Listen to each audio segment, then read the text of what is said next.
அவங்க செய்ய மாட்டாங்களா சும்மா வந்து 2 தடவை முழக்கு மாற்ற போட்டு ஆட்டி அரசாங்கம் செய்தோ ஆர்டிஎஸ் செய்தோ அது தனியாக சன்னதிக்கு வர பாதை எந்த பாதை ஒழுங்கா இருக்கு ஒரு ரோடும் சரியில்லை நாங்களும் காலங்காலமாக கத்தி கொண்டிருக்க இந்த ரோட்டை போடுற ரோட்டா ஆனால் குச்சோலை கேட்கல உள்ள போடக்கூடாத ரோடுகளை போடுறாங்க பாவிக்கக்கூடாத ரோடு எல்லாத்தையும் போடுறாங்க உண்மையான மக்களுக்கு தேவையான ரோடு இன்றைக்கு திருவிழா வருகிறது 3 பாதை முக்கியமான பிரதான பாதைகள் ஒன்று கூடவே சரியான முறையில் இந்த ரோட்டால் போனால் அடுத்த நாள் போயிட்டு ஒரு நாள் படுத்து 2-3 பெனடால் போட்டு தான் இங்கே வரும் யுத்தகாலம் பிடிச்சி நாங்கள் இப்போ 65 வருஷம் எனக்கு வயசு 73 மேல்குடியேற்ற ஏரியாவா இல்லை யுத்த காலத்தில் இடமே என்ன இடம் அதுக்கு பிறகு ஒரு காலம் புனரமைக்கலண்ணே அதுக்கு பிறகு ஒரு அப்படியே இருக்கு செல்வச்சன்னதி திருவிழா தொடங்குது அந்த செல்வச்சன்னதி திருவிழா தொடங்கிக்க இலங்கை போக்குவரத்து சபைக்கு அரசாங்கத்தின் இலங்கை போக்குவரத்து சபைக்கு ஒரு காலத்தில் மிகப்பெரிய வளத்தை ஈட்டி கொடுத்தது பருத்தித்துறை டிப்போ.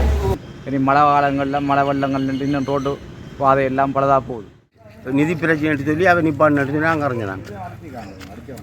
ஆனால் சன்னதி கோயிலில் இருக்கிற ஆக்கள் ஒருத்தரும் இது கழுத்தி கொடுக்கல. நாங்கள் ஊராக்கள்லாம் அழுதி கொடுத்தோம். ஒரு அவசரத்தை நாங்கள் பருத்துறை ஏஜிஎஸுக்கு போகிறோம்னா அவங்களால போகலாம்.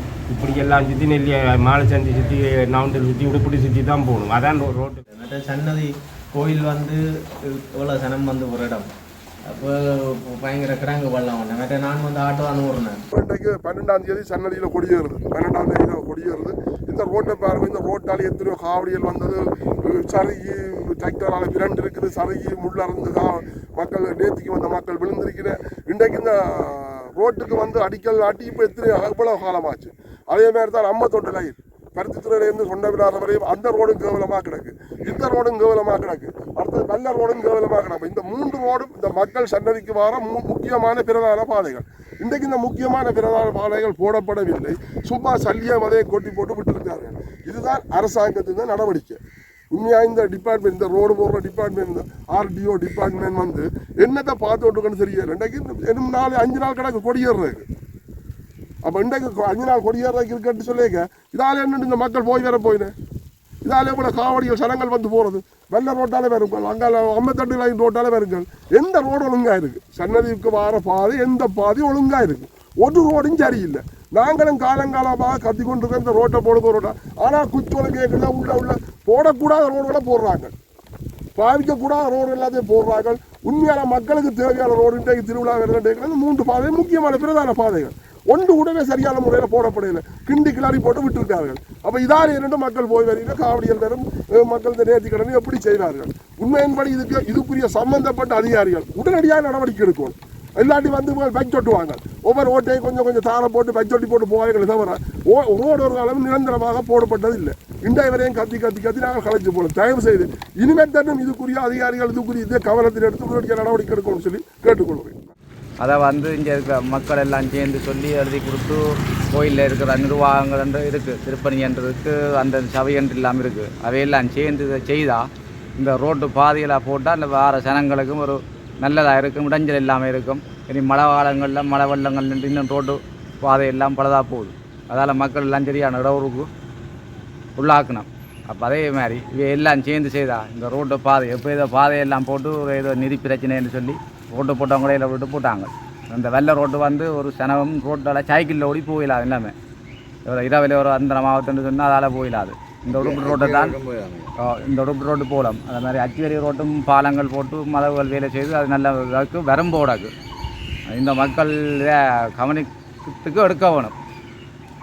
அதே மாதிரி நீங்களும் இந்த உதவியை செய்து செய்கிற நீங்களும் அதை உதவியை செய்தான் வங்கி ஒரு கண்ட்ராக்டர் வந்து சாமான் எல்லாம் பறிச்சு எல்லாம் ஆயத்தப்படுத்தி எல்லாம் போட ஆயத்தப்படுத்தி எல்லாம் அங்கே எல்லாம் செய்து லைன் எடுத்த அப்புறம் அங்கே கம்பியெல்லாம் அடிச்சுக்கிறாங்க.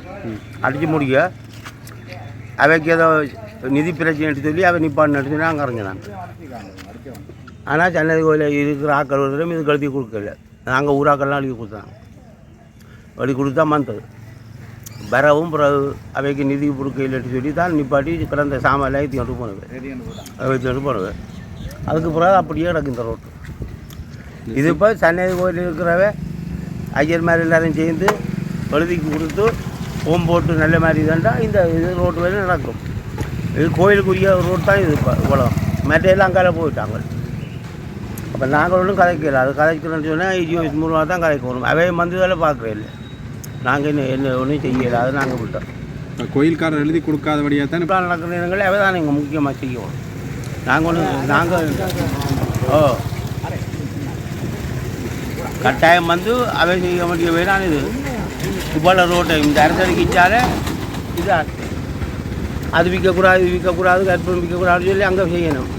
ஆனால் அதே மாதிரி இந்த ரோட்டை போடுறதுக்கு உண்மையான வேண்டாம் அவை தான் எழுதி செய்யணும். அவை கொடுக்குறதுனால எல்லாமே எங்களுக்கு மிகவும் சம்மந்தம் இல்லை. நாங்கள் ஊராக்கள் எழுதி கொடுத்து கொண்டு போட்டவங்க அப்புறம் நிதி பெற்றாக்குறை பிரச்சனை சொல்லி ரோட்டு வெளியே விட்டு போடுவோம். அங்கே வர கம்பியெல்லாம் அடிச்சு விட்டுறாங்க.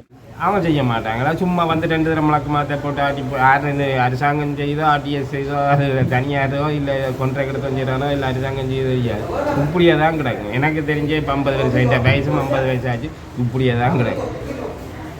சும்மா டச்சப் பண்ணி சரி அப்போ அந்த இடத்த கிடங்க கிள்ளி போட்டு 4 சல்லியை போட்டு சும்மா தாரை ஊற்றி போட்டு சின்ன உருளையை விட்டு அரிசி போட்டு சரி போட்டாச்சு. அதான் அப்போ அப்படி நடக்குது. இப்போவும் அதான் நடக்குது. கிட்டத்தட்ட எத்தனை வருஷம் அப்படியே இருக்குது? நான் 50 வருஷம், எனக்கு 50 வயசு 50 வருஷமாக அப்படி தான் நான் பார்த்த காலத்துலேருந்து நான் சின்ன வயசுலேருந்து அம்மாக்களோட 4-5 வயசுலேருந்து வந்து இன்றைக்கு எனக்கு 50 வயசு ஆச்சு. அப்போ கிடக்கிற மாதிரி தான் இப்போ வந்து போட்டுக்கிறேன். ஒரு மாற்றங்களும் இல்லை. உடுப்பட்டியிலேருந்து இந்த சந்தி வரையும் இப்போ இருக்கா போட்டிருக்கிறாங்க. அங்கே தொண்டம்நாத்திலேருந்து அம்மங்களுடைய ஆலடி வரையும் போட்டுக்கிறாங்க. இதுக்கு இஞ்சால போடையில் ஒரு அவசரத்தை நாங்கள் பருத்துற ஏஜிஎஸுக்கு போகிறோம்னா அவங்களால போகலாம்.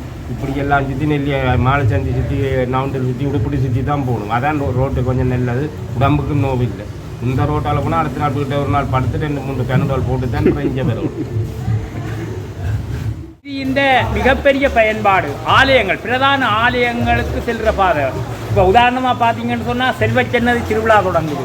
அந்த செல்வச்சன்னதி திருவிழா தொடங்கிக்க இலங்கை போக்குவரத்து சபைக்கு, அரசாங்கத்தின் இலங்கை போக்குவரத்து சபைக்கு ஒரு காலத்தில் மிகப்பெரிய வளத்தை ஈட்டி கொடுத்தது பருத்தித்துறை டிப்போ. அந்த டிப்போ பயன்படுத்துகின்ற வீதி இந்த பஸ் சேவை நடக்கிற வீதி. இந்த வீதியில் அந்த பஸ் சேவையால் தல்ற கோயில் பயனடைகிறது, செல்வச்சன்னதி போராடியவர்கள் பயனடைகிறார்கள், தெல்லிப்பள துர்க்கேமனுக்கு போராடியவர்கள் பயனடைகிறார்கள். இப்படியான ஒரு வீதி மிக விரைவாக அபிவிருத்தி செய்யப்படுவது இலங்கை அரசாங்கத்துக்கு மட்டுமல்ல மக்களுக்கும் ஒரு பயனுறுதி வாய்ந்த சேவையாக இருக்கும் என நாங்கள் இந்த செல்வச்சன்னதியை பொறுத்தவரையில் செல்வச்சன்னதி, தெல்லிப்பள துர்க்கேமன் போன்ற இடங்களுக்கு தூக்கு காவடி, கரகம் போன்ற காவடி முறைகள் அவர்களுடைய நேர்த்திக்கடன்களை செய்கின்ற ஒரு பிரதான வீதியாக இருக்குது. அந்த நேரத்தில் அந்த காவடிகள் போகிறது மிகப்பெரிய சிரமமாக இருக்குது. சில சந்தர்ப்பங்களில் விபத்துக்கள் கூட வர சந்தர்ப்பங்கள் இருக்குது. ஆனபடியால் இந்த வீதி ஒரு பிரதான வீதியாக இருக்கிறதால இந்த வீதியை மிக விரைவில் அபிவிருத்தி செய்ய வேண்டியது ரோட் அபிவிருத்தி ரோட் டெவலப்மெண்ட் ஆஃபீஸர்ஸ் மேற்ற கடமையாக இருக்குது என்றதை நாங்கள் இந்த இடத்துல சுட்டி காட்ட விரும்புகிறோம். பருத்தித்துறை பொன்னால வீதி என்றது இன்று வரை ஒரு முழுமையான அபிவிருத்தி செய்யப்படுகிறது. அங்கேயும் தொட்டு சும்மா கொஞ்ச இடத்துல ரோடு போடப்பட்டிருக்கிறதை தவிர ஆனால் ஒரு முழுமைப்படுத்தப்பட்டதாக அந்த ரோடு போடப்படவில்லை. இந்த வீதியை பொறுத்தவரையில் கடற்தொழிலாளர்கள், விவசாயிகள், கல்வித் தொழிலாளர்கள், அப்படியாக ஒரு பல்வேறு தொழில்நிலையாளர்களும் பாடசாலை மாணவர்களும் பயன்படுத்துகின்ற ஒரு வீதி. அப்படியான ஒரு பிரதான வீதி இன்று வரை அபிவிருத்தி செய்யப்படாமல் இருக்கிறது. என்ன காரணம் என்று தெரியல. சில நேரங்களில் அரச நிர்வாகத்துறையின் அசமந்த போக்கோ அல்லது நிர்வாகத்துறையின் மேல்மட்டங்கிட்ட அசமந்த போக்கோ என்னவோ தெரியல. இந்த வீதி இன்றைக்கும் ஒரு முழுமைப்படுத்தப்படாத ஒரு வீதியாக இருக்கிறது. ஒரு மிகப்பெரிய குறைபாடாக மக்கள் காணக்கூடியதாக கிடையாது. பள்ளிக்கூட பிள்ளைகள் போகிற சைக்கிள்கள், பள்ளிக்கூட பிள்ளைகள் ஏற்றி கொண்டு போகிற மோட்டர் பைக்குகள் எல்லாம் பாதிப்பாக தான் இருக்கு. நீங்கள் எவ்வளோ காலம் இங்கே வாழ்கிறீங்க? உங்களுக்கு யுத்த காலம் பிடிச்சி நாங்கள் இப்போ 65 வருஷம், எனக்கு வயசு 73. மேல்குடியேற்ற ஏரியாவா இல்லை யுத்த காலத்தில் இடம் அதுக்கப்புறம் ஒரு காலம் புனரமைக்கலைண்ணே? அதுக்கு பிறகு ஒரு காலம் அப்படியே இருக்குது. நகர சபையில் அப்படியே அவங்க ஒழுங்காக செயல்படுறாங்க. நகர சபை ஒழுங்காச்சுட்டாங்க. இது ஆடியே தான் ஆடியே ஒழுங்காக செய்யலை. ஆடி தான் நகர சபை. ஓ மெயின் ரோடு ஆடி ஆடி இந்த மரங்கள் செடிகள் பற்ற எல்லாம் ஆடி பற்றது இல்லை அது நீங்கள் தான் அவங்க தான் செய்யணும் அதான் தெரியும் அதெல்லாம் இப்படி பிரச்சனை சரி ஐயா இந்த ரோட்டுகள் வந்து அப்படியே நாங்கள் பிறந்த காலத்துலேருந்தே இப்படியே தான் கிடக்கு இப்போ திருத்த வந்து திருத்தி சைட் எல்லாம் செய்கிறாங்க செட் பண்ணி பிறகு பார்த்தா விட்டுட்டு போகிறாங்க அது என்ன கண்ட்ராக்டில் குழம்புதோ என்னென்று ஒன்றுமா தெரியல அப்படி போன வருஷம் கண்ட்ராக்ட் கார் எடுத்து வேலையெல்லாம் ஃபுல்லாக செய்தவங்க சென்னது முன் ரோட்டு வெள்ளை ரோட்டு செய்துட்டு திருப்பி விட்டுட்டு கண்ட்ராக்ட் கார் விட்டுட்டு போட்டாங்க பிறகு திருப்பி கண்ட்ராக்டில் இப்போ கொடுத்து திருப்பி இப்போ ஏதோ குழம்பிட்டு கதைக்கிறாங்க ஒன்றும் செய்கிறதா தெரியல மற்ற சன்னதி கோயில் வந்து எவ்வளோ சனம் வந்து ஒரு இடம் அப்போ பயங்கர கிடங்கு வெள்ளம் ஒன்று மற்ற நான் வந்து ஆட்டோ அனுப்புறேன் ஆட்டோ வந்து ஒரு கிடங்குல விழுந்து ரேசரும் வச்சு அப்படின்ட்டு அடிக்கடி வேலை ஆட்டோ ஓடுறது ஆட்டோ திருத்துறாம வேலை வீட்டுக்கு கொடுக்குற மாதிரி தெரியல நாங்களும் அப்படி வாகனக்காரருக்கும் கணக்கு பிரச்சனை அதில் சரிப்படுத்துறதுக்காக ஆர்டிஏக்காரர் அப்படி அதானே செட் பண்ணி ஒரு வழியில் இப்போ சென்னை திருவிழா கண்ணே இத்தனை காவடிகள் வந்து அந்த சின்ன கிடங்குல பட்டாலே சில்லு பட்டுதுன்றாலே அப்படி டன்னு கொண்டு காவடியில் வளமையாக ஒவ்வொரு வேஷம் காவடி பிறல்றது என்னென்ன அப்போ அப்படி பிரச்சனை கணக்கு என்ன சொல்ல தெரியல இது வந்து